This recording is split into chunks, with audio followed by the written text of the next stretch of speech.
morning, boys and girls. I have a story to share with you. It's called Waltz of the Scarecrows, and it's by Constance M. McGeorge and Mary Wyatt.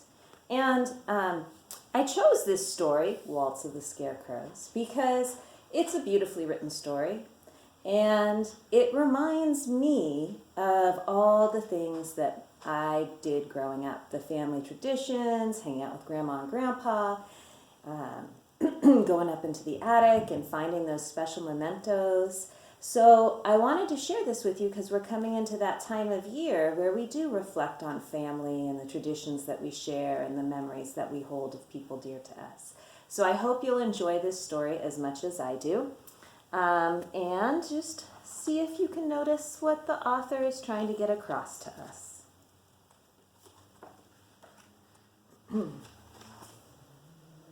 And I love picture clues. So here's their dedication page. You see the trunk with the clothes. Sarah awoke with a start. A loud noise shook the ceiling above her head. She threw back the quilt, jumped into her overalls, and was heading for the attic when she heard Grandma calling downstairs for breakfast. Look at the cat flying off. The scent of pancakes and maple syrup filled the kitchen. "What's that noise in the attic?" Sarah asked her grandmother. "Oh, that's just Grandpa," Grandma began to explain. But before she could say more, Grandpa appeared. He was carrying a large bundle of clothes. "Good morning, Sarah," he said. Then he marched straight through the kitchen and out the back door. "I'll be in the barn," he called out as the screen door closed behind him. What's Grandpa doing?" asked Sarah. "You'll see," Grandma answered with a smile. "But first, let's eat our pancakes."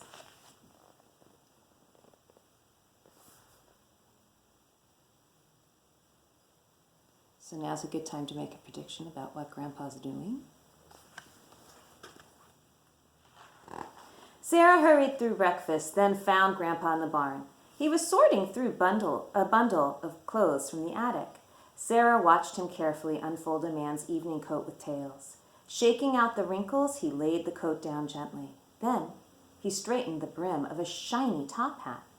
Next, he unwrapped a blue satin gown. The sleeves of the coat were patched, and the gown had faded from a dark indigo to a sun-bleached blue. But still, they were the most beautiful clothes Sarah had ever seen. "Sarah, my dear," Grandpa announced, "the crops are full and harvest is near. It's time to make scarecrows." "But I thought scarecrows only wore raggedy old clothes," said Sarah. What are we learning here?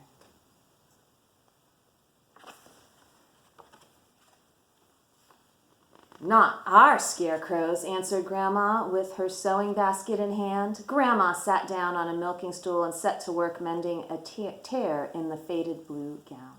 Grandpa untied a bale of straw and began stuffing the old clothes. Sarah helped, buttoning buttons and filling sleeves and gloves with straw. Then she and Grandma braided yarn for hair and sewed in around faces made of old pillowcases. Finally, Grandma placed the top hat on the head of one scarecrow, and Sarah placed a hat with silk flowers on the head of the other. They are very fancy scarecrows, you've got to admit. As Sarah helped Grandma and Grandpa carry the scarecrows into the cornfield, she noticed a pair of scarecrows in the field across the road. One was wearing a black topcoat and the other a bright red ball gown. In the neighbor's garden, she saw another pair of scarecrows dressed in fancy clothes, too. "Grandpa!" Sarah cried. "All the scarecrows are dressed up." Grandpa sat down on an old tree stump and motioned to Sarah to sit beside him. "Why, it's a tradition here," he said. "It all started one summer, long ago." See, storytelling.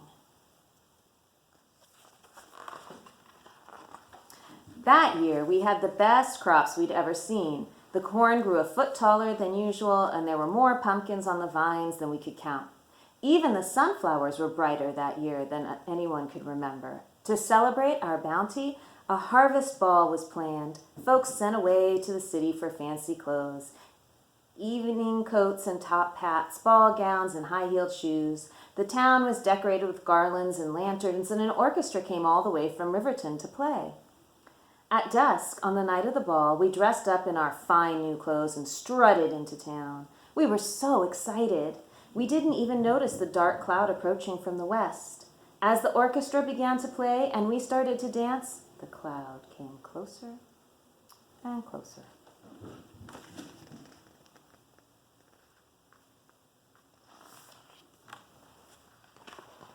As it turned out, it was a dark cloud. It wasn't a dark cloud at all. It was a swarm of hungry birds, and they were after our crops.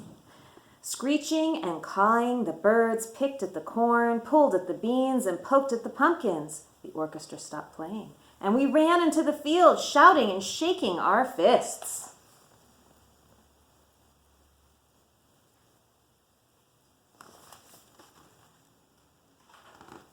Well, those birds took one look at our black coats flapping and our colorful dresses billowing, and they took flight back into the evening sky. We must have been a sight running through the field, our fancy clothes flashing in the twilight. Luckily, our food for the coming year was saved, but worry was on everyone's mind. What would we do if the birds returned? Oh dear.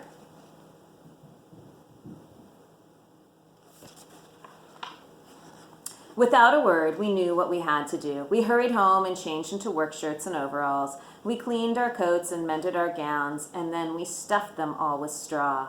One by one, under the rising moon, the fanciest scarecrows anyone had ever seen began to appear in the fields.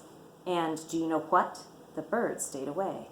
And they have stayed away ever since, Grandpa concluded. But there's more to the story, said Grandma, her voice nearly a whisper. Sarah moved closer to hear every word.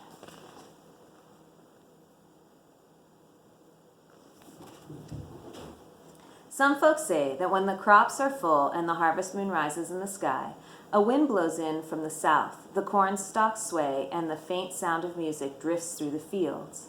Others say they've heard the sound of rustling satin, coattails flapping, and a shuffling that lasts long into the night.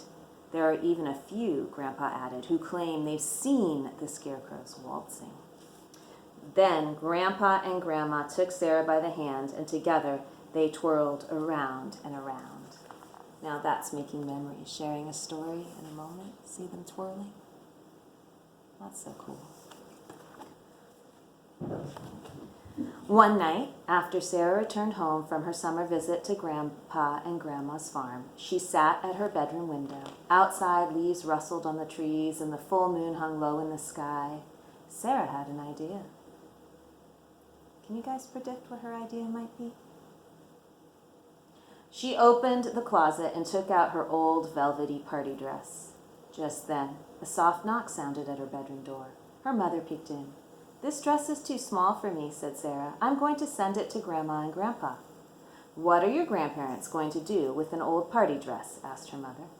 Sarah smiled. She knew Grandma and Grandpa would know just what to do.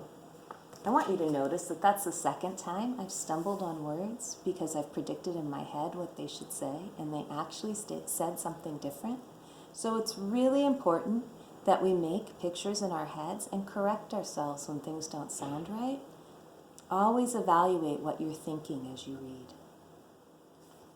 That way you get really what the story intends you to get. So here we go. Do you think Grandma and Grandpa figured out what to do with Sarah's too small party dress?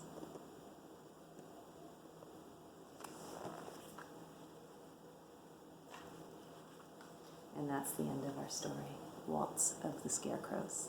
It's really a beautiful story to help us all remember how important it is to share family stories and create traditions. I hope you have some in your family. Keep reading, boys and girls. Thank you.